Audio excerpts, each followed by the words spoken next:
السلام عليكم ورحمة الله وبركاته، مشاهدينا ومتابعينا الكرام، مشاهدي ومتابعي قناة ترند المعرفة 24 في حلقة جديدة وفيديو مدرسة هابي لاند الخاصة. إليكم التفاصيل وما وصلت إليه جهات التحقيق.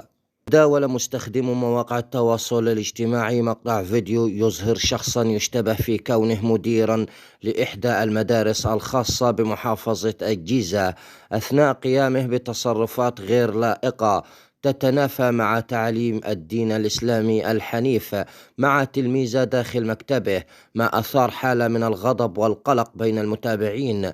وعلى الفور تحركت الأجهزة الأمنية بوزارة الداخلية، حيث قامت وحدة الرصد والمتابعة بفحص الفيديو المتداول والتأكد من مدى صحته قبل أن تبدأ في اتخاذ الإجراءات اللازمة لكشف ملابسات الواقعة.